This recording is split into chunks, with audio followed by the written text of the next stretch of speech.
Today's Live in the D is sponsored by your Metro Detroit Chevy dealers. Chevy drives the Motor City. The third and final leg of the Triple Crown of Thoroughbred Racing is this weekend. We are talking about the Belmont Stakes, which happens tomorrow. And while there will be no Triple Crown this year, there's always excitement. We want to welcome back Andrew Brown with our sponsor, Twinspires. Let's start off with big news this week involving trainer Bob Baffert and his horse Medina Spirit, which won the Kentucky Derby under a cloud of controversy. Take it away, Andrew.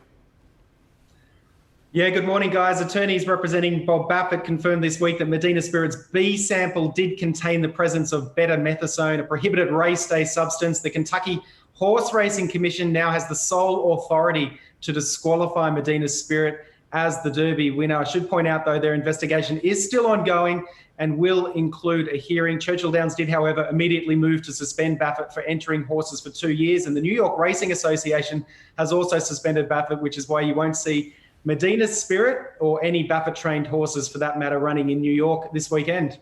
Wow. Well, tomorrow we've got the Belmont Stakes on a high note. What is the significance of this race?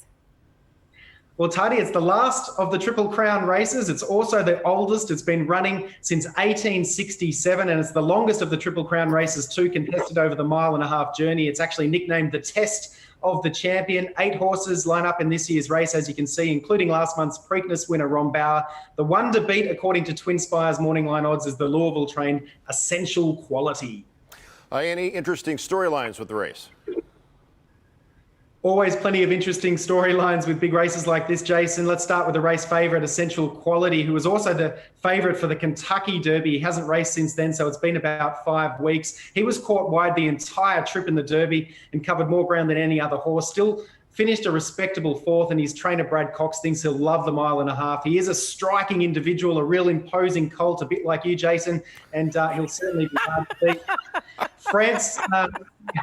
Now, there's actually a Japanese horse in this race too. It's called France Go de Ina, which means France come on in Japanese. Should he win, he'll become the first Japanese-based horse to win the Belmont, and I'm sure there'll be plenty of fresh wasabi at the post-race celebration dinner if that happens.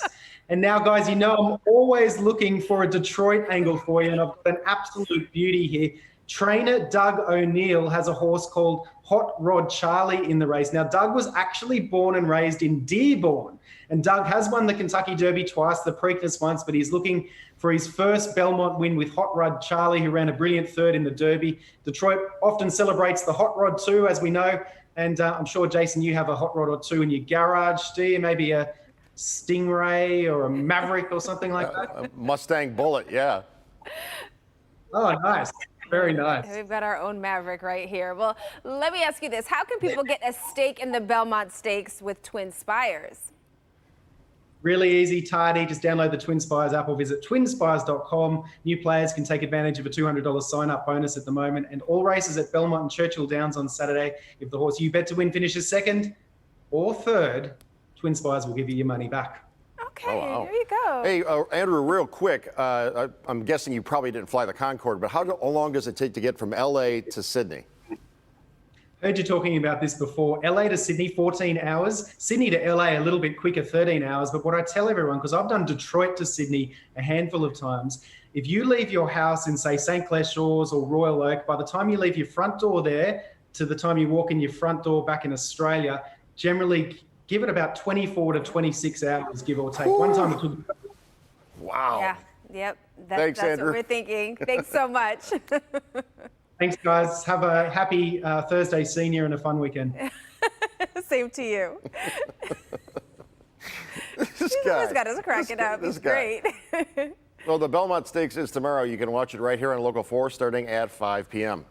That's right. And to get started placing your bets on the race and more, visit our sponsor's website, twinspires.com. And we will be right back.